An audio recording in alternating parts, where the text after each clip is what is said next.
breathed in the cool, pure air, tasting the rich oxygen and nitrogen.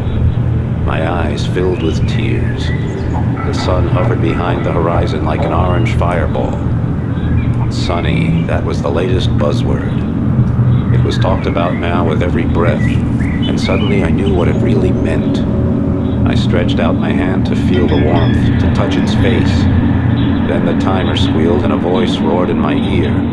Simulation room S23, your time is up. Please move to the fast decompression chamber. 2 hours later, I was back at the helm of my ship, the Zukabus, leaving the pleasure centers of the Malay archipelago behind. The nano fabric of my pilot's seat massaged my body as I accelerated on full dipole drive, spearing into the black heart of the lifeless ocean like a nightmare shattering a dream.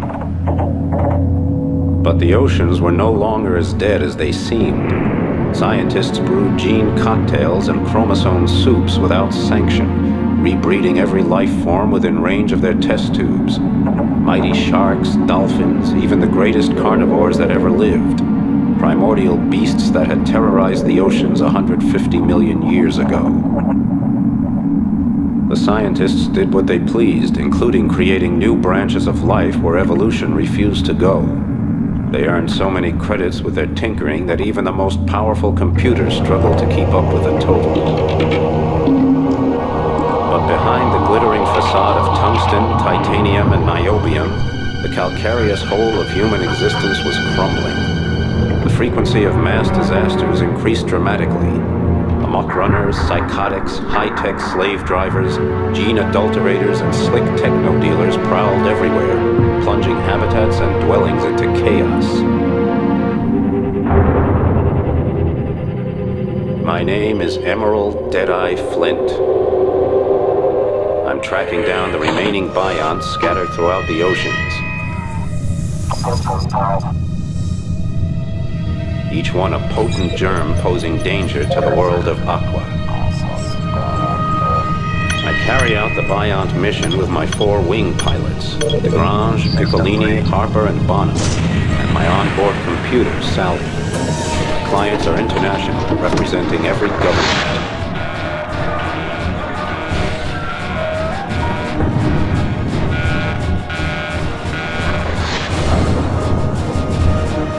When the Bionts appeared out of nowhere 5 years ago, aiming to extinguish human life in the oceans, I had no objection.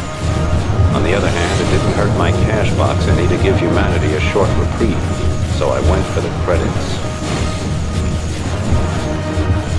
But during the destruction of the Biont stronghold off Australia, called the Servion, my friend Hong Long sacrificed her own life so I could place the final explosive charge. Now I don't sleep too easy. And I won't till every last remnant of the Biont threat has been eliminated. My last job was in Neapolis, the capital of the Atlantic Federation. Neapolis, home to the eccentric techno-bourgeois, a genetically zapped and nano-tuned group wasting their senseless lives trying to establish the optimal political system in Aqua. All the while, Neapolis sinks deeper and deeper into a slick of pseudo-democracy, racism, techno-devotion, and corruption. Now the new line, who call themselves Democrats, are making the capital ungovernable, leading only to endless discussions, bureaucratic acrobatics, and a weakened city with a leaderless army.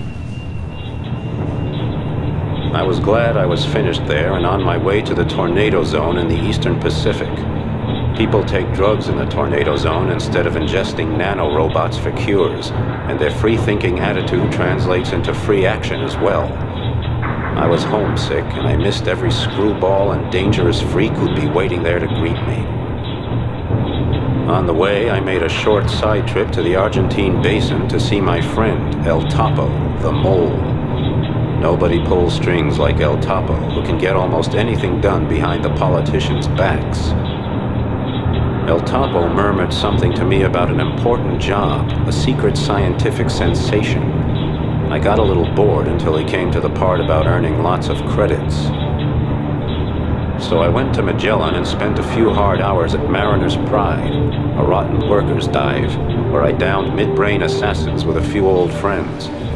Just as the world turned into the carousel I was hoping to ride, I caught sight of some jerk clearing off with the Zuka bus. I had never thought about that happening. Someone just stealing my ship out from under my nose. But there it went. Suddenly I was back to square one again in my old stomping ground. Broke, exhausted, and listing heavily.